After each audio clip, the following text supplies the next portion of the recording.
Our beloved Boss Mike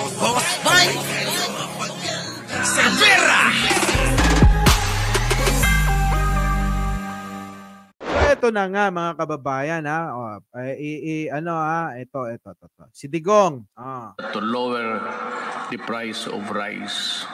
We need to switch from the current quota system in importing rice. Kailangan daw yung nakagawian natin na sistema ay palitan natin na mag-import daw tayo. Bakit kaya kailangan mag-import? Kasi alam nyo mga kababayan, sa tuwing nag-i-import tayo, maraming hokos-mekos dyan. Pwede nilang sabihin na yung, eto lang naman, opinion ko, Pwede nilang sabihin na yung 20 pesos, gawin nyo 30 yan. Kasi meron si Korea dyan. Ganon, di ba?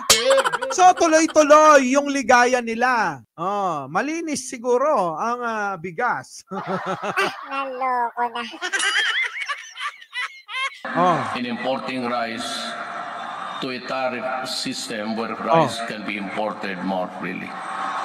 Kita nyo? So pinalitan nila. Nag-import tayo na nag-import. Paano ngayon yung mga magsasaka natin? Wala nang bibili kasi nga daw mas mura yung imported rice. Kaya hindi na suporta ang mga magsasaka natin. Taliwas ngayon ang kagustuhan ng Pangulong Bongbong Marcos na suportahan natin yung sariling atin. Suportahan natin yung magsasaka natin para sipagin lalo yung mga magsasaka natin. Tulad na sinabi diyan kanina ni Boss Ratam, na mula ng si Pangulong Bongbong Marcos ang umupo, naging kapakipakinabang sa kanila dahil nabibili na ng tama yung mga tinatanim nila at inaani nilang bigas. Naloko na. Napakagaling, di ba? Napakagaling ng Pangulong Bongbong Marcos. Tignan nyo lakihan ko. Ayan, kita nyo. World's top rice importer. Sino? Ang Pilipinas. Naloko na. So, kailangan talaga natin ding amyendahan talaga ang ating mga ginawang mga batas na yan para, alam nyo, mas lalong makinabang ang ating mga kababayang magsasaka.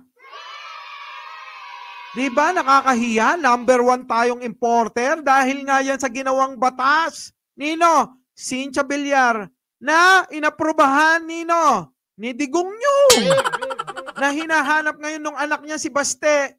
Nasaan yung 20 pesos na bigas? Maliwanag.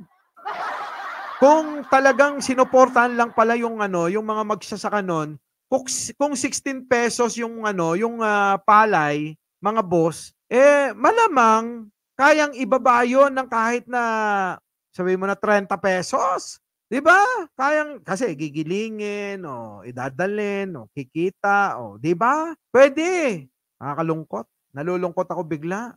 Anyways, tingnan nyo, ang daming mga nakatiwangwang na lupa dyan na hindi nasasaka dahil tinatamad yung ating mga kababayang magsasaka dahil nga wala na halos silang kinikita. Dahil kailangan nilang habulin yung presyo ng imported rice. Pero kakayanin naman natin yan hanggat suportahan natin yung marami nating magsasaka. Kapag marami nang inaani, pag sobra-sobra na yung bigas natin, tayo na yung mag-i-import, tayo na yung mag-i-export sa ibang bansa.